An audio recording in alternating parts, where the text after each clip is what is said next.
연합뉴스 인사이트 황기현 기자 등 호사인 이국종 교수가 외상센터의 열악한 현실을 토로한 가운데 지난해 전국 권역외상센터 9곳의 진료비가 50억 원 이상 삭감됐던 것으로 드러났다.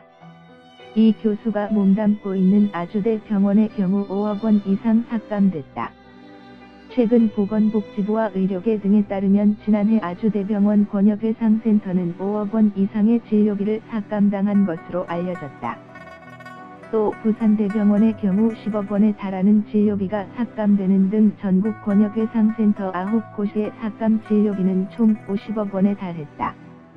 연합뉴스 이는 절박한 상황에서 의료진이 한 진료를 과잉 진료로 판단했기 때문이다. 실제로 중증 외상 환자는 끊어진 혈관을 잇거나 찢어진 장기를 봉합하는 등 고난도의 수술을 많이 받는다. 하지만 이러한 진료 과정에도 정부는 수가를 높여주기는커녕 수술비나 진료비를 삭감했다. 복합 골절이 의심돼 CT 촬영 등을 했는데 환자의 상태가 나쁘지 않자 건강보험심사원으로부터 CT 촬영에 대한 건강보험진료비를 삭감당한 경우도 있다. 연합뉴스 외상센터 의료진 사이에서는 환자 상태가 좋으면 꽝이라는 자조 섞인 목소리가 나오는 이유다. 또 대부분의 경우 정부는 환자가 가장 큰 상처를 입은 부위 한 곳의 수술비만 100% 지급하고 나머지는 50에서 70% 수준만 주는 것으로 알려졌다.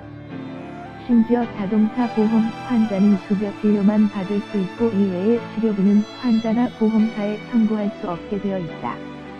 연합뉴스 이러한 상황에 대한 비판이 커지자 최근 보건복지부는 권역외상센터에 대한 제도를 정비하겠다고 밝혔다. 의료 행위를 유형별로 분석하고 병원이 사설 구급차나 소방 헬기로 환자를 옮길 때 사용한 비용을 청구할 수 없는 문제점도 개선하겠다는 것이다. 하지만 자동차 보험의 경우 국토교통부가 담당하고 있어 제도 개선이 제대로 이루어지려면 정부 부처 간 협의가 필수적으로 이루어져야 한다는 지적이다. 청와대 홈페이지 한편 이 교수는 최근 자신이 수술을 한다는 비난에 대해 억울함을 토로한 바 있다.